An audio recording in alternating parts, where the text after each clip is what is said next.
je crois qu'on ne se rend pas compte de ce que ça implique le fait que le jour du jugement dernier, on sera interrogé sur tous les bienfaits qu'Allah il nous a accordés. Et on devra répondre de ce qu'on a fait avec ces bienfaits-là. Allah il t'a offert la santé. Est-ce qu'avec cette santé-là, tu l'as désobéi ou est-ce que tu l'as obéi? Tout ce qu'Allah il nous a accordé le jour du jugement dernier, on devra rendre des comptes dessus. Allah nous a accordé une vue. Est-ce qu'avec cette vue-là, on regardait ce qui était haram ou on regardait ce qui était halal? Le jour où le prophète sallallahu alayhi wa sallam, il est sorti de chez lui à cause de la faim. Et il vit Abu Bakr et Omar.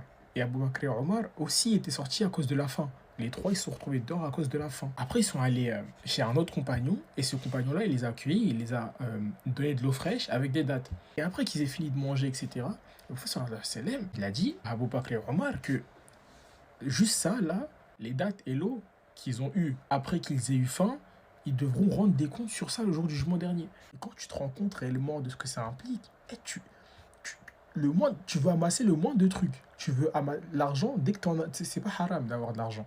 Mais quand tu te rends compte de ce que ça implique, l'argent que tu veux avoir, tu veux directement en faire une bonne action de cet argent. Parce que tu sais que le jour du jugement dernier, tu devras rendre des comptes sur cet argent-là. Et c'est ce que les compagnons et le prophète sallallahu alayhi wa sallam faisaient. Dès qu'eux, ils avaient des richesses, parce qu'il y en avait, ils étaient très riches. Abu Bakr, par exemple, radiyallahu anhu, Abu Bakr Siddiq, il était super riche. Mais il se retrouvait à avoir tellement faim qu'il sortait dehors. Parce que toutes ces richesses, il les donnait fils abilillah. Il gardait rien pour lui. Il donnait tout aux pauvres.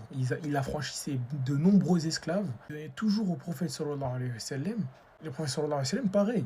Il était riche. C'était un commerçant. Il avait beaucoup de richesses. Et dès qu'il recevait de l'argent, il ne gardait jamais cet argent-là. Il l'a donné directement aux pauvres.